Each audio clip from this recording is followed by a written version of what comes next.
Boa noite a todos. Boa noite aos amigos que nos acompanham pela internet.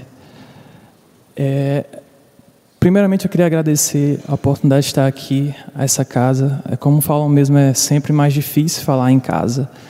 E eu realmente me sinto em casa aqui, com pessoas tão queridas.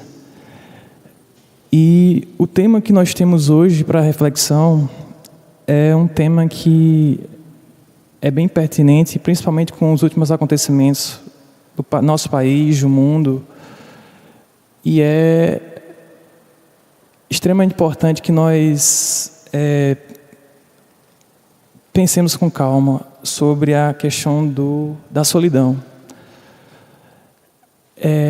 Inevitável seria não lembrar da tragédia ocorrida há pouco, do avião da Chapecoense, porque impactou não só o nosso país, como também a América, o mundo como um todo, certo? Onde no sábado mesmo, nossa amiga Denise bem expôs a questão das tragédias coletivas. E às vezes nós achamos que uma tragédia como essa vem saldar dívidas ou trazer ensinamentos apenas para os envolvidos. Não. O que aconteceu há pouco é um alerta para nós muito forte quanto à questão de que nós não somos só seres, nós somos seres humanos. Eu acho que não teve esse que não parou, ainda que seja 1 minuto, para ver tudo isso. Essa tragédia nos ensina muitas coisas. Por exemplo, que nós temos que pisar um pouco no freio, certo? E tomando como gancho isso, o tema de hoje não deixa de ser uma tragédia coletiva que vem assolando o mundo, que é a solidão. Tragédia essa que é silenciosa, é sutil. Ela às vezes nos pega que quando nós vamos perceber, já estamos totalmente dentro dela. E vamos ver que é uma coisa que depende mais de nós do que do outro. Então, como para embasar, porque nós podemos falar, como falar em solidão sem falar, por exemplo, por que estamos aqui? Qual a nossa função aqui nesse planeta? Então, para tomar como referência inicial, vamos ao Livro dos Espíritos, quando Kardec, na questão 182, quando Kardec indaga qual o objetivo da encarnação dos espíritos. Porque não adianta falar, não tem como falar sobre a vida se não soubermos por que estamos aqui. Os espíritos falam: Deus lhes impõe a encarnação com o objetivo de fazê-los chegar à perfeição. Para alguns é uma expiação, para outros é uma missão. Todavia, para alcançarem essa perfeição, devem suportar todas as vicissitudes da existência corporal. Nisto é que está a expiação. A encarnação tem também como outro objetivo, que é o de colocar o espírito em condições de cumprir sua parte na obra da criação. Essa parte em particular me chamou muita atenção, porque, infelizmente, o egoísmo ainda nos cega muito. Por que eu estou aqui? É só para me aperfeiçoar? Será possível evoluir por conta própria? Será que existe uma única situação que você possa essencialmente viver por si só? Por mais que você tente imaginar, você não vai achar uma única situação em que você seja autossuficiente. A humanidade não foi criada com essa intenção. Ninguém é autossuficiente. Em coisas simples, por exemplo, Você acorda,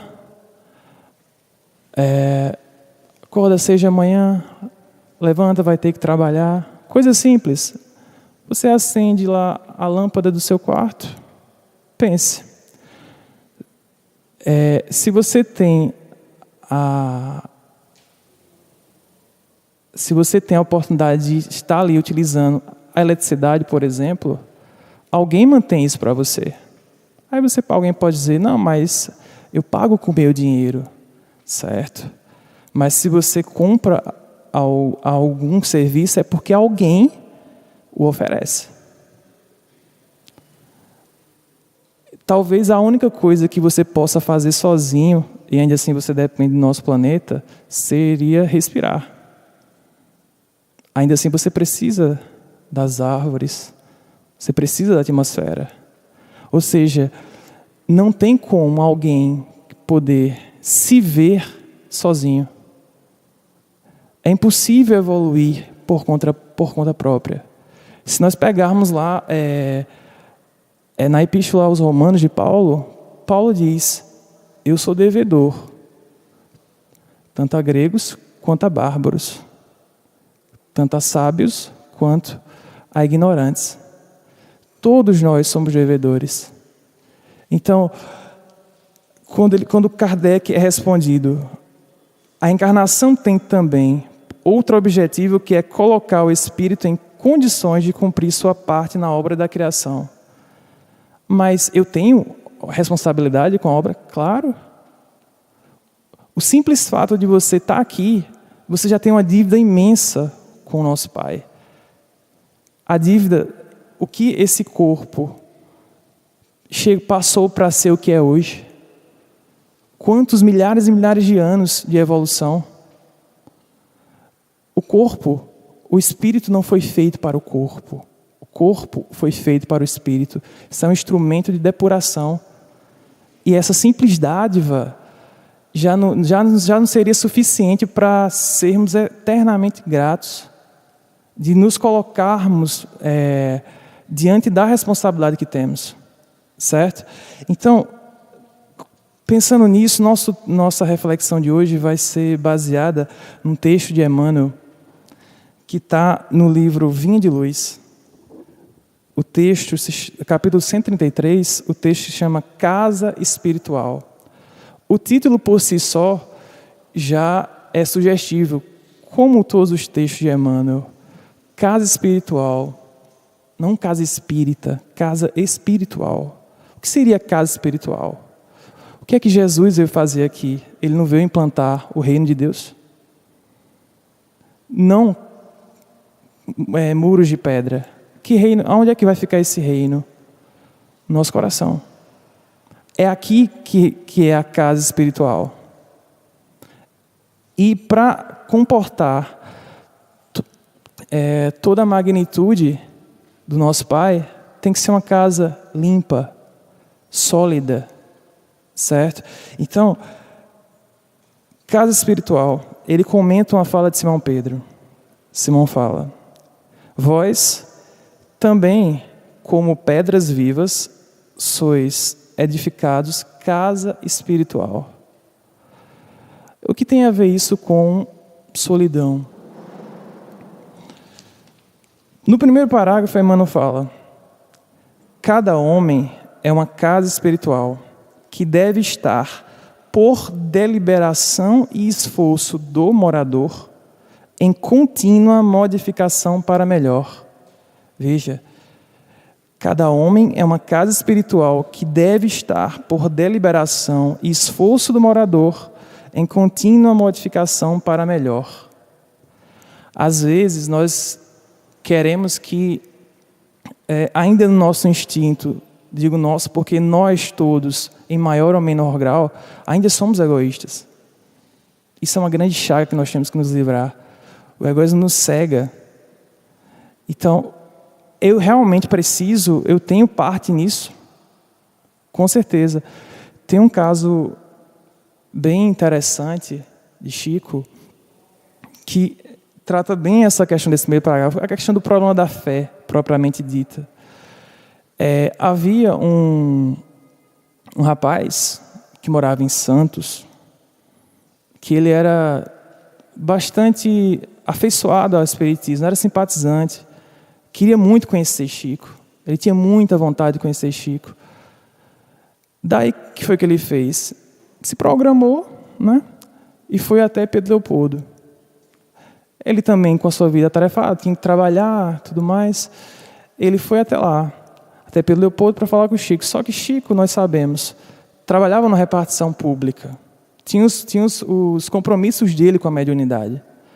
O que aconteceu foi um desencontro entre eles. Ele foi até Pedro, se deslocou de São Paulo até Minas, só que ele não conseguiu falar com Chico. Ele ainda insistiu, só que ele não tinha tempo para isso, para ficar lá esperando por ele. Aí ele teve que voltar porque ele também tinha a vida dele no cotidiano. Só que o que acontece?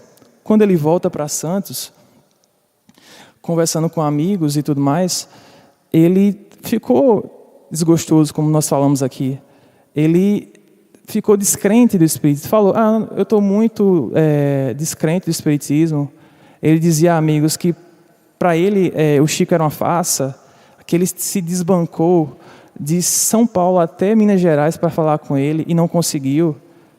Ele chegou até a dizer que era uma maneira dele se esquivar para manter o misticismo, certo? Só que entre esses amigos, a qual ele contou isso, haviam pessoas que eram queridas do Chico, que eram afeiçoadas a ele.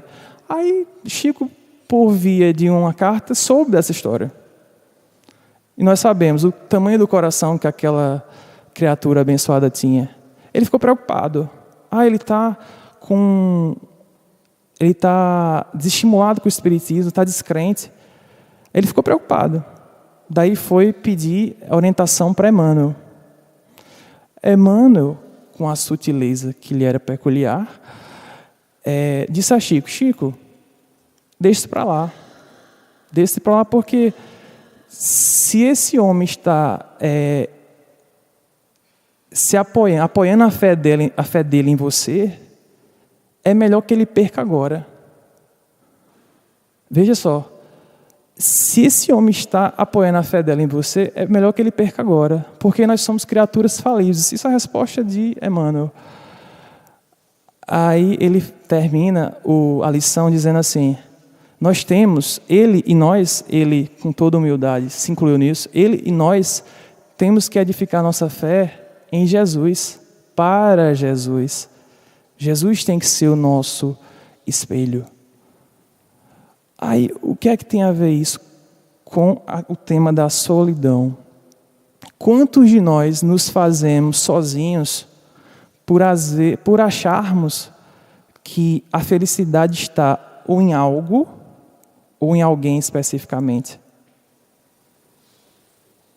Quantos de nós, digamos assim, usando um ditado popular, pulamos de galho em galho? Vamos falar em termos de religião, por exemplo. Será que é o local que eu estou que vai me fazer bem? Ou são os meus princípios que vão fazer eu evoluir?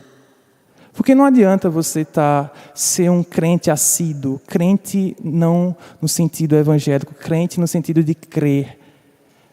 Eu sou crente porque eu estou aqui assiduamente, às quartas e sábados. Eu sou crente porque eu frequento uma missa todos os domingos. Eu sou crente porque eu frequento um culto. Não é o local que você está que vai fazer o que você é. É o que você tem edificado no coração. Jesus, em momento algum dos seus ensinamentos, ele impôs nada a ninguém. Em momento algum, ele chegou para os que lhe afeiçoavam e disse, você vai ter que fazer isso. Ele ia e fazia. Isso é o verdadeiro educador. Não é aquele que faz pelo educando. Ele mostra como se faz. Mostra como se faz e deixa o aprendiz tentar. Ele vai errar? Com certeza vai errar. E é bom errar, porque você vai amadurecendo, criando chão sólido. Nós temos que ter uma relação com Jesus como uma criança que aprende a andar. Imagine só, uma criança num corredor. Nós somos a criança. Ao final do corredor, vai ter lá o pai da criança. Ele confia em você. Você vai andar meio cambaleante, com certeza. Mas a criança, Jesus diz, nos façamos como criancinhas. A criança sabe que ela pode até cair, mas lá no final tem alguém que confia nela. Tem alguém que ama ela. Apesar de saber que ela pode cair, pode cambalear, pode desistir, pode sentar lá e ficar birrento, senta. E a gente sabe, criança quando bate o pé, não sai daqui, não sai mesmo. E nós somos assim. Quando nós somos contrariados, a primeira coisa que nós fazemos é o quê? É ir reclamar com Deus. Por que você fez isso comigo? Esqueceu de mim? Qual é o meu papel nisso? Será que eu estou aqui por acaso? Ou seja, esse caso de Chico, ele é bem forte para a gente pensar. Nós temos que edificar a nossa fé, não em pessoas, em coisas, não em rituais. Não adianta termos religião sem religiosidade. Isso não acrescenta nada para ninguém, são simplesmente rótulos. Eu sou espírita, eu não sou espírita, eu sou católico. Não, isso não importa. Você é um homem de bem? Porque é impossível você seguir os ensinamentos do Cristo e conseguir se sentir sozinho. A solidão, ela é basicamente uma consequência da cegueira do orgulho. Todo mundo é capaz de ser útil. Todos nós somos capazes e temos a obrigação, mais do que ser capaz, nós temos a obrigação da caridade para com o outro. Mas para fazermos isso, nós temos que ter uma fé muito edificada, uma coisa sólida. Qual foi o modelo nos dado mais perfeito? O livro dos Espíritos nos fala isso. Jesus. Então, confiemos nele. Vamos cair? Com certeza. Porque nós somos falíveis. Olhe, Emmanuel, quando foi dar essa lição, ele foi bem claro. Falíveis. Há pessoas que interpretam como falidos. Ninguém é falido. A gente se faz falido. Consequência, nos jogamos na solidão. Ninguém é falido, nós somos falíveis. Nós não somos isso, nós estamos assim.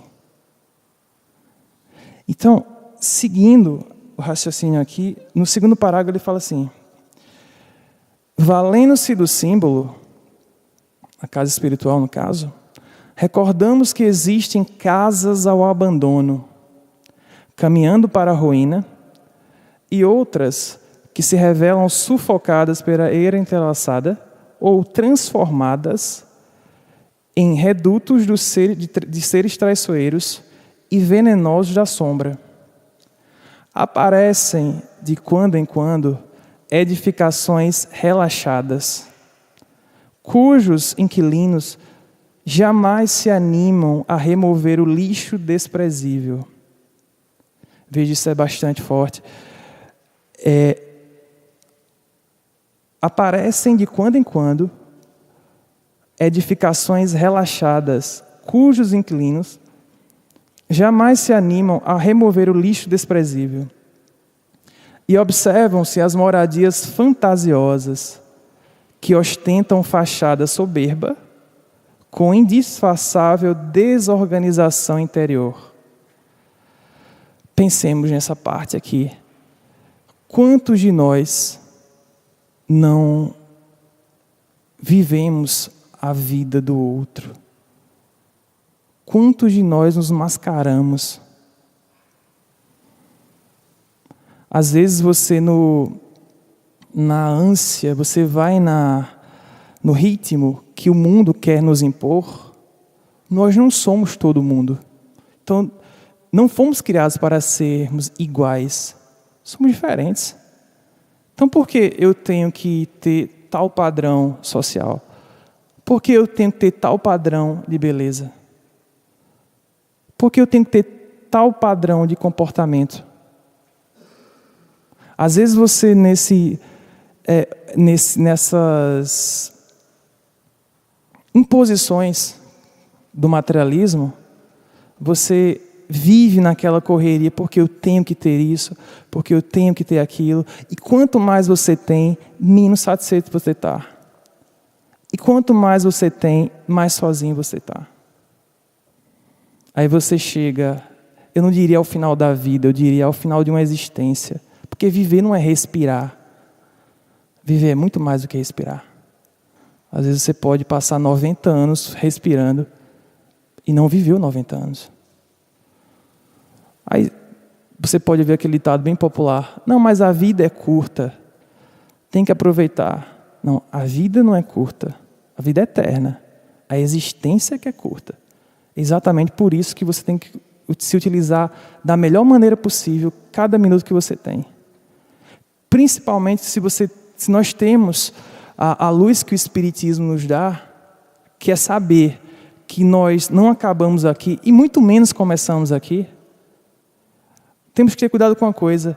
O fato de você ter essa luz, porque a luz é uma coisa interessante, você tem que saber, você não pode estar diretamente na frente dela, porque você vai ficar ofuscado. A luz não é para lhe deixar ofuscado, é para lhe orientar. É como você pegar uma lanterna e ficar de frente para ela. Não é ela que tem que iluminar o caminho. É como o egoísta. O egoísta é como se fosse uma pessoa com todos os holofotes para ela. Se você ficar no meio de muita luz, o máximo que você vai ver é o seu corpo. Você não vai ver em volta. Então, isso é muito complicado. Então, quando nós falamos aqui, ele fala assim: observam-se moradias fantasiosas que ostentam fachada soberba com indisfarçável desorganização interior. E o pior que nós alimentamos isso.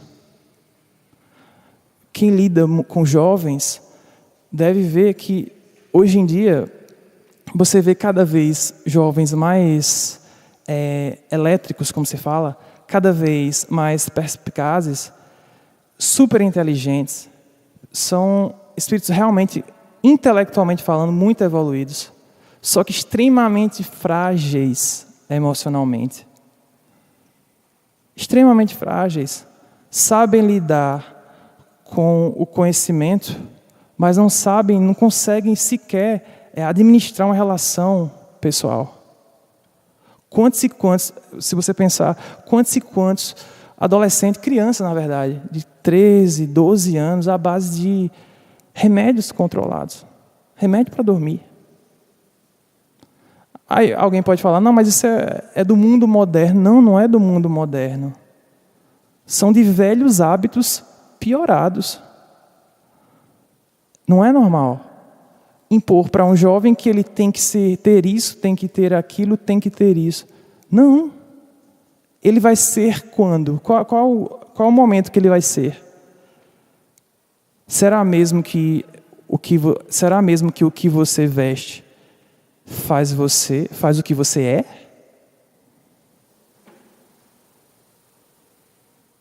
Será realmente que grandes monumentos, grandes casas vão ser necessariamente lares? Se tem uma coisa que a nossa inteligência nos permite fazer de maneira facílima, é nos mascarar. A gente sabe mentir de uma maneira muito fácil. E é incrível que o mentiroso mente tanto que acaba acreditando na mentira. Aquele mentiroso de carteirinha, ele mente tanto que ele acredita no que fala. Às vezes você se acredita feliz porque tem tudo. Tudo que você pode pegar, na verdade. Mas não é assim. Então, Emmanuel segue. Tanto quanto as que se encontram penhoradas por hipotecas de grande vulto, sendo justo acrescentar que são raras as residências completamente livres e em constante renovação para melhor. Imaginemos o seguinte: às vezes nessa ânsia do ter, acordamos 6 da manhã, saímos apressados, trabalhamos o dia todo, estudamos, voltamos para casa, fazemos a mesma rota todo santo dia. Bote aí 10, 15, 20 anos. Quantas e quantas vezes você passa por alguém, por exemplo, um mendigo na rua? Às vezes alguém pode pensar, mas existe mendigo? Claro. Se você olhar um pouco para o lado, tem pessoas que estão ali e na maioria das vezes a gente acha que aquelas pessoas estão ali querendo uma esmola, como se fala. Às vezes elas querem somente saber que alguém sabe que ela existe. Isso é caridade. Quem tem caridade, aquela caridade sincera, caridade e humildade, jamais vai ter uma brecha sequer para se sentir sozinho. Porque quando você tem os ensinamentos do Cristo em mente, você vai perceber que é muito mais fácil ser solidário do que ser sozinho. Existem tantas maneiras de ser sozinho que é muito mais fácil ser solidário. Quem é solidário jamais vai se sentir sozinho. Jamais, jamais. E às vezes você, ofuscado por essa luz, às vezes você quer fazer, eu vou mudar o mundo. Vou entrar, vou trabalhar, vou fazer quentinhas, vou dar agasalhos. A primeira caridade, a caridade é essencial. Começa aqui, na nossa casa espiritual, no nosso coração. Porque ninguém pode oferecer algo que não possui. Como é que eu posso querer oferecer humildade se eu não tenho? Como é que eu posso querer oferecer benevolência se eu não tenho? Então, quando nós edificarmos aqui, a solidão não vai passar nem perto. Quem começar a plantar o reino de Deus de verdade, aqui, não aqui. A vida é inevitável. Conhecimento intelectual, bagagem cultural, é um imperativo da vida. Nós não temos dúvidas disso. Não temos dúvidas disso. Mas a evolução moral é muito importante. Porque moralmente evoluídos nós podemos vencer as vicissitudes com maior resignação. Às vezes o excesso de intelecto com uma deficiência muito grande de valores morais nos faz cair. E não pense que existe um final do poço. Sempre é capaz de cair mais. Assim como nós não podemos nos inflar nosso ego achando que eu estou evoluído. Do mesmo jeito que não existe um limite inferior, muito menos um superior. Pode ter certeza que se você olha para baixo, existe alguém que olha para você também para baixo. Hoje você está assim. E graças ao nosso bom Pai, nós não lembramos do que fomos. Graças a Deus. Porque senão nós não conseguiríamos. Isso por si só é outro motivo para nós nunca sequer, quando a solidão quiser passar perto da gente, você trancar a sua casa espiritual. Porque não existe um único ser que seja desamparado pela espiritualidade. O que existe é uma cegueira para com auxílio. E isso não sou eu, não é ninguém que faz por ninguém, é cada um que faz por si. E na maioria das vezes está na nossa frente. Está na nossa frente. Às vezes nós reclamamos demais. Mas fulano tem isso, eu não tenho. Fulano vive tão feliz. Um sorriso nos lábios não é felicidade no coração. Às vezes nós nos dobramos à conveniência do mundo.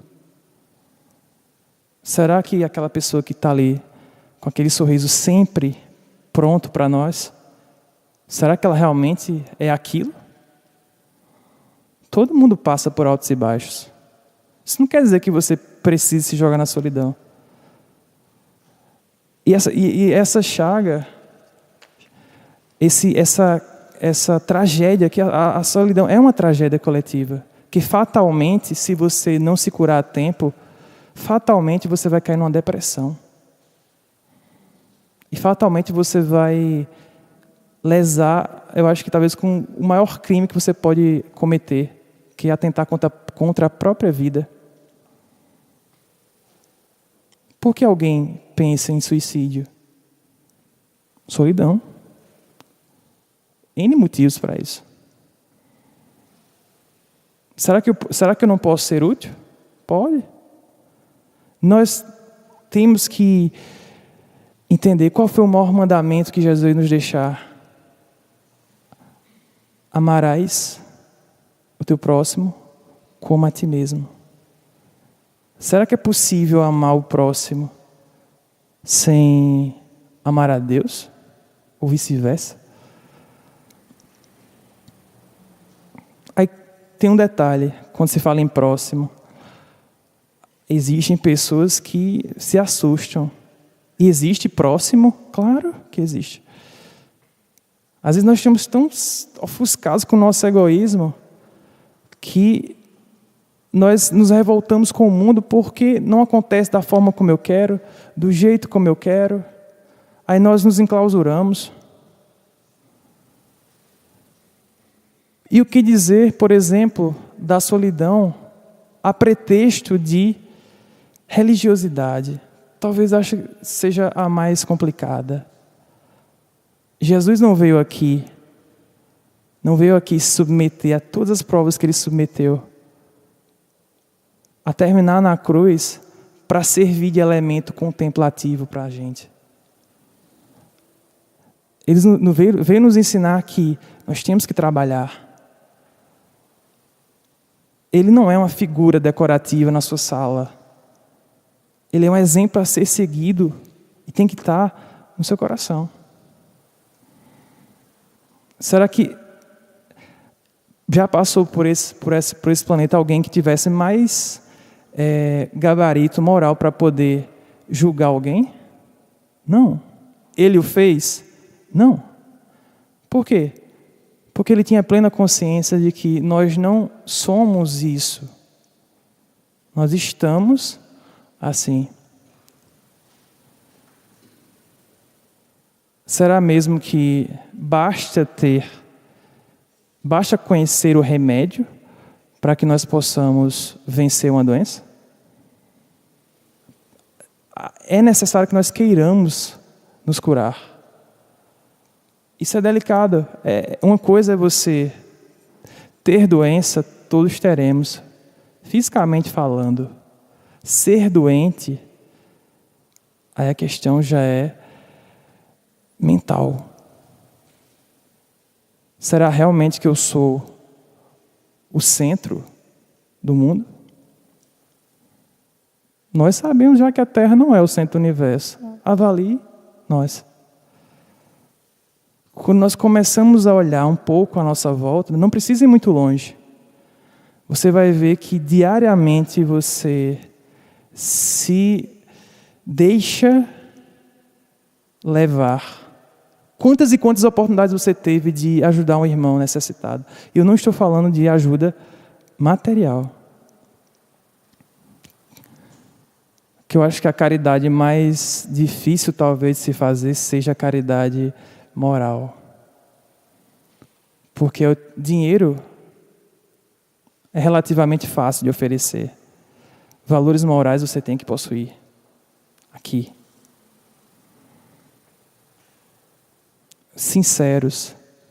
Porque ensinar com palavras é muito fácil. Instruir com exemplos, você tem que ter uma casa espiritual muito, muito edificada. Ensinar com palavras é simples. É questão de memória. É questão de eloquência nas palavras. É saber interpretar. Instruir é exemplificar. Você tem que ter vivido aquilo. Ninguém ensina o que não sabe. Ninguém ensina o que não sabe. Então, aí às vezes você pode pensar, mas realmente eu tenho como fazer, eu tenho como ser, eu tenho como praticar a caridade, mas eu não tenho condições, eu sou muito doente, eu não tenho condições financeiras. Kardec indaga aos espíritos, isso você vai encontrar na questão 643, ele pergunta assim: haverá pessoas que pela sua posição não tenham possibilidade de fazer o bem? O que é que a catarata do egoísmo nos dizia? A resposta pronta. Claro que não. Eu tenho que ter um certo padrão. Não tem. A caridade não necessita de condição social. Não escolhe cor, não escolhe gênero. Todos podem fazer. E uma coisa é muito certa. Impossível é ser caridoso e ser solitário. Impossível. Isso é impossível. Os espíritos respondem a essa questão. Não há ninguém que não possa fazer bem. Só o egoísta não encontra jamais oportunidade. Bastará estar em relação com os outros homens. Veja, bastará estar em relação com os outros homens. Essa resposta é bem clara, que é impossível, o insulamento é impossível. Ninguém é capaz de viver só. Você é capaz, talvez, até certo ponto, de respirar sozinho. Viver é um pouquinho mais. Aí prossegue. Bastará estar em relação com os outros homens para encontrar a ocasião de fazer o bem. E cada dia da vida dá oportunidade a qualquer um que não esteja cego pelo egoísmo, porque fazer o bem não é só ser caridoso, mas ser útil na medida do vosso poder. Todas as vezes que vosso concurso pode ser necessário.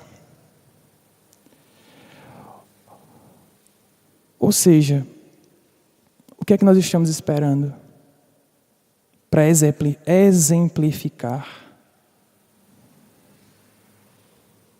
Você não precisa fazer espetáculo, até porque a caridade verdadeira não ostenta. Uma semente que você planta hoje, pequenininha. Se nós estamos aqui hoje, por exemplo, sem nenhuma preocupação de agressão física, digamos assim, é porque muitos morreram lá atrás para que estejamos aqui hoje. Às vezes a gente reclama muito e não pensa, poxa, eu tenho a oportunidade de estar aqui. Jesus não veio aqui deixar esses ensinamentos à toa. Nós temos que estar constantemente lendo isso, para estar constantemente nos lembrando. Porque não é a carne que é fraca, o nosso espírito que ainda está fraco, sucumbe à carne. Temos que nos lembrar constantemente, eu tenho meu papel aqui, eu sou útil aqui, eu não vou evoluir se meu irmão não evoluir. Não há como crescer sem o seu meio crescer também. De que adianta você amontoar uma fortuna para viver enclausurado dentro de uma grande casa? Um mundo tão grande, tão bonito como esse, e você ficar guardado em 4 paredes, Tem tudo que o dinheiro pode comprar. Mas uma coisa ele nunca vai comprar, que é a paz da sua casa espiritual. Dinheiro algum vai lhe consolar diante, por exemplo, de uma, não vamos dizer perda, de um afastamento momentâneo de um ente querido. Quantos e quantos indagam a Deus, mas por quê? O Espiritismo nos mostra isso. Nos dá a luz da eternidade. Quando nós tivermos isso bem claro, veremos que essa correria toda é inútil. É inútil. O fato de você ter a eternidade não quer dizer que você possa desperdiçar o tempo. O tempo é valiosíssimo. Hoje você está nessa condição. O fato de haver uma misericórdia divina não quer dizer que você vai estar no futuro nas mesmas condições que você está hoje, no mesmo conforto que você está hoje. E eu não estou a falar de conforto material.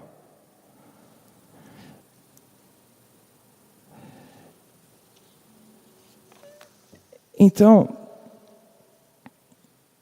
nossa relação com Jesus tem que ser como a criancinha, aquela que acredita que no final lá do corredor tem alguém para lhe abraçar. Que lá no final do corredor, se ele chegou ao final do corredor, ele já passou pelas pedras do caminho. Ele sabe o que você tem que fazer. Confiemos. Vamos cair? Vamos.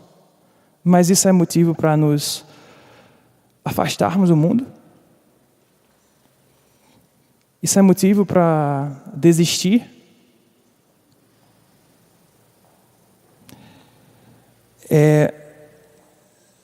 Paulo, uma leitura que eu aconselho bastante a vocês, é um capítulo bem esclarecedor, que é o capítulo 15. Fora da caridade não há salvação. Tem uma mensagem de Paulo belíssima ao final, na instrução pelos Espíritos, que Paulo fala uma coisa interessantíssima. Não basta uma virtude negativa, é preciso uma virtude ativa. Porque nós achamos, se eu não fizer o mal, tudo bem. Não. Talvez para justificar o fato de você se isolar da humanidade, isso é impossível. Não basta uma virtude negativa, é preciso uma virtude ativa. Para fazer o bem, é preciso sempre a ação da vontade. Vontade. Isso é importante porque a porta do erro, a porta de entrada do erro, ela é larguíssima. A porta de saída é distante e estreita. Entrar é fácil. É uma porta larga. Sair você vai ter que ter resistência, porque a porta é estreita e o caminho é longo. Da mesma forma que Deus nos dá o livre-arbítrio de escolher os caminhos, Ele também respeita o caminho que você escolheu. Eu comecei aqui, eu vou ter que terminar aqui. Não basta você, eu me arrependi. Não é assim. Lei de causa e efeito, você faz, arrepender é o primeiro passo. A reparação é necessária. O caminho é livre. A semeadura é livre. Mas a colheita, ela é, sim, obrigatória. Ninguém vai querer plantar milho e achar que vai nascer acerola. A porta do erro é larga, mas para sair ela é estreita e exige uma base muito forte, uma casa espiritual muito edificada. Aí ele finaliza: para não fazer o mal, basta frequentemente a inércia e a negligência. Então aquela coisa, eu não estou fazendo o bem, não o mal. Então está tudo bem. Não está tudo bem. Porque se você está aqui, você deve, no mínimo, a bênção do seu corpo. No mínimo. Isso é o que você consegue lembrar. Porque pode ter certeza, se você está no nível que você está, intelectual, moral, não tenha dúvida que houve o concurso de muitas muitas mãos para isso. Constantemente encarnados e desencarnados. Constantemente. E para finalizar a nossa reflexão, tem um texto de Emmanuel que também está no Vinha de Luz, que o título também é bem sugestivo, chamado Política Divina. Emmanuel fala assim, ele comenta uma fala de Jesus que diz: eu, porém, entre vós, sou como aquele que serve. Emmanuel comenta: se desejas penetrar efetivamente o templo da verdade e da fé viva, da paz e do amor, com Jesus, não olvideis as plataformas do Evangelho Redentor. Ama a Deus sobre todas as coisas, com todo o teu coração e entendimento. Ama o próximo como a ti mesmo. Cessa o egoísmo da animalidade primitiva. Faze o bem aos que te fazem mal. Abençoa os que te perseguem e caluniam. Ora pela paz dos que te ferem. Bendize os que te contrariam o coração inclinado ao passado inferior. Reparte as alegrias de teu espírito e os dons de tua vida com os menos afortunados e mais pobres do caminho. Dissipa as trevas, fazendo brilhar a tua luz. Revela o amor que acalma as tempestades do ódio. Mantém viva a chama da esperança, onde sopra o frio do desalento. Levanta os caídos. Sê a muleta benfeitora dos que se arrastam sobre as legiões morais. Combate a ignorância, acendendo lâmpadas de auxílio fraterno, sem golpes de crítica e sem gritos de condenação. Ama, compreende e perdoa sempre.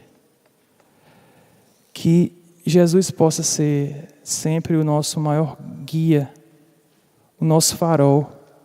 Não aquele farol que nos ofusque, e sim o farol que nos direciona para o caminho da frente, da evolução. Com calma, com humildade, sabendo que é um passo de cada vez. E que a solidão é uma opção de cada um. A solidão é uma opção de quem acha não ter dívida para com o mundo, para com a criação, e nós temos. Nós fazemos parte, nós somos co-criadores. Então, que Jesus seja sempre o nosso guia nessa caminhada. Que Ele esteja sempre à frente e que nos inspire sempre aquela confiança que Ele deve ter naturalmente de quem já trilhou o caminho, de quem já sabe as pedras, que já sabe os caminhos que são necessários, que já sabe das quedas necessárias. Confiemos e olhemos sempre para a frente com fé e que a cada dia nós possamos edificar essa casa aqui, porque se não houver uma limpeza diária aqui, não tem como implantar o reino de Deus. Muito obrigado pela atenção de vocês. Boa noite.